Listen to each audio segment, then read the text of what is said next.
Sejarah mencatatkan beberapa perang yang diberi embel-embel nama binatang. Sebagai contoh, Perang Babi antara Inggris dan Amerika Serikat pada tahun 1859. Perang tersebut berawal ketika tentara Inggris dari wilayah Kanada tanpa sengaja menembak seekor babi yang berada di teritori Amerika Serikat. Para tentara Amerika Serikat kemudian berkumpul di dekat perbatasan dan menunggu langkah selanjutnya dari Inggris. Babi itu lalu tewas dan diklaim sebagai satu-satunya korban dalam perang tersebut. Tentara Inggris meminta maaf atas keteledoran tersebut.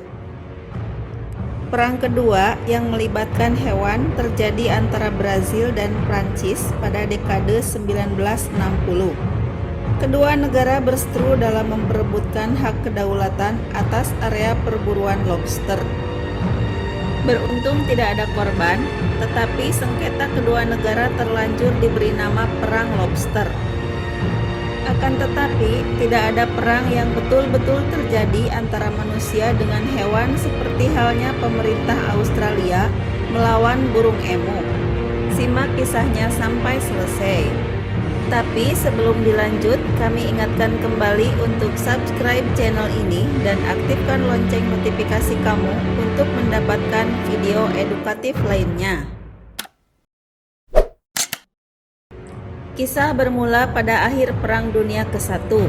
Pemerintah Australia memberi solusi kelangkaan pekerjaan kepada para veteran Perang Dunia ke-1 dengan membayar mereka untuk mencari lahan gandum di wilayah Australia bagian barat. Lebih dari 5.000 orang veteran Perang Dunia ke-1 terlibat dalam pencarian lahan tersebut. Sayangnya, Australia tengah dilanda salah satu musim kering terpanjang.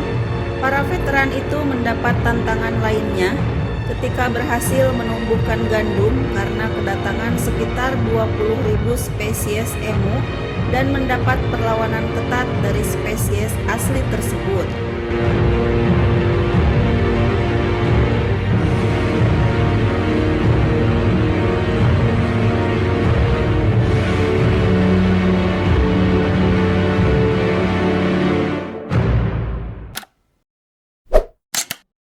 Burung asli Australia itu berasal dari wilayah Australia bagian tengah.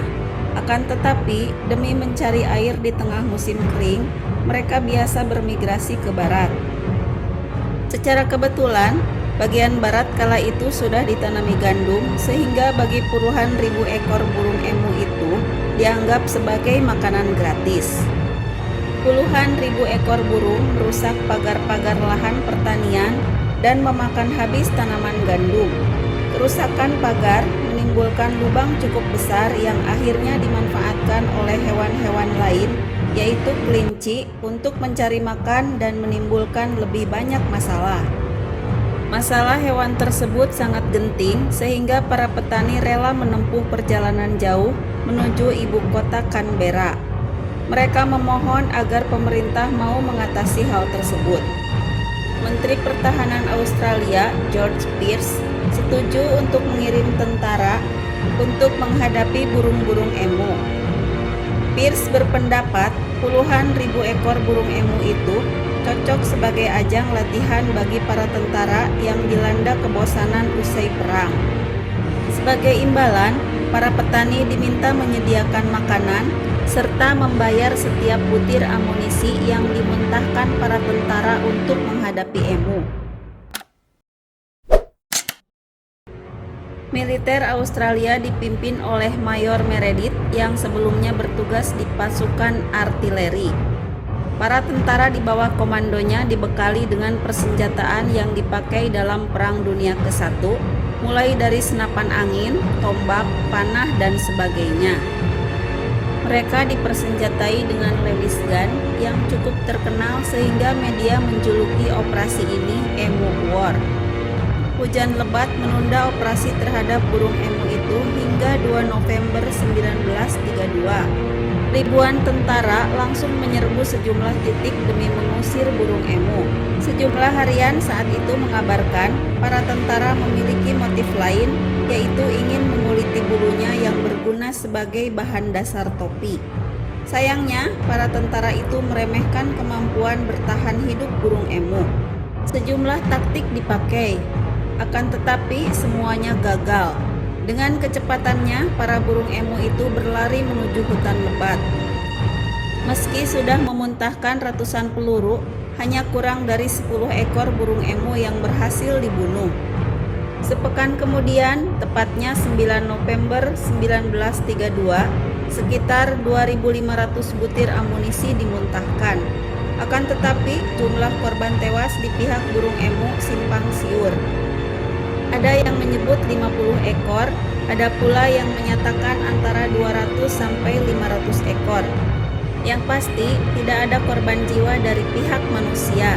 Meski sudah berusaha disingkirkan, burung-burung emu tersebut terbukti masih mampu mengecoh para tentara.